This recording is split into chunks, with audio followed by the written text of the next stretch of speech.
she asks, how do you find contentment in waiting on God's plan? So I'm asking it as she did. What's your answer to that? Yeah. I don't think we're waiting on God's plan. First of all, I think God's plan is right now. I think God's plan is is our history. God's plan is our future. It is right now. And so remembering that is really important. That yeah, again, we don't have to wait and to start.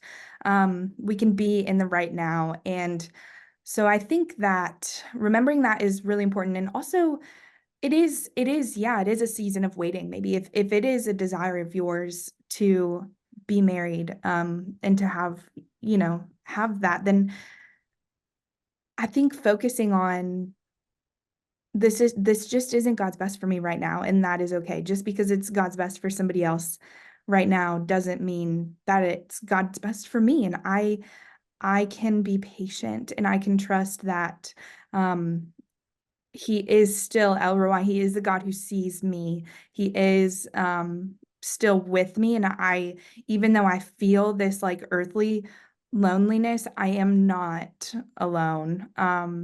And I think that's just really important to remember. Mm. So How do you cultivate that contentment amidst the season? it's a great question, and I'm still working on it. To Thank you be, for saying that, because yeah, people feel like they have to have it all figured out, but honestly, none of us has it figured out. We're all yeah, at all. right. Paul Right. says, I have learned to be content. And then he describes really good and really bad circumstances. But like, Yeah. with all due respect, the dude is old by the time he says that. Like, okay, if we're still figuring it out. And I love Paul. I mean, I can say this because people know me. They know that I have the highest respect for him. But like, come on, he's Um, an old man by this point.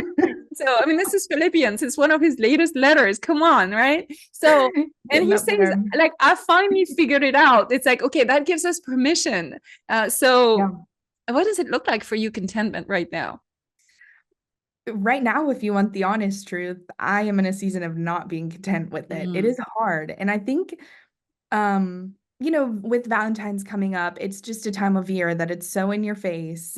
But then you come around and people call it cuffing season and, all these different things that we have these little sayings for. And it's just like, come on. But I think remembering that I can hold two things in one hand. I can hold the tension of I am so happy for all of my friends who are getting engaged, getting married, having the babies. And I can love on them and celebrate them and be so like walk in that season with them. But in the same breath, I can be sad for myself.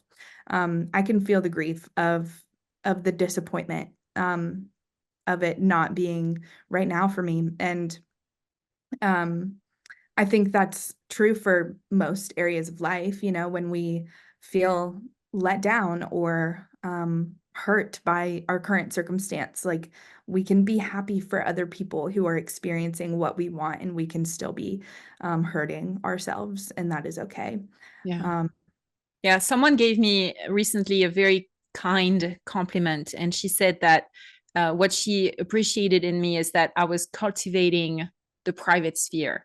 And that's what mm, you're describing basically.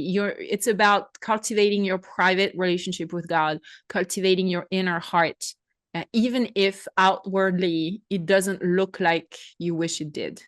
And yes. and I think God honors that. He really focuses on how we cultivate the inner heart, how we're learning, how we are striving for contentment, how we're fighting for it, how we desire contentment, and we find him in that, and regardless of our external circumstances. And so I'm saying the same to you. I see you cultivating your inner heart, your relationship with him. And he honors that. He values that more than any external relationships. So, indeed, God is El Roy. He does see you, and he's pretty stinking proud of you.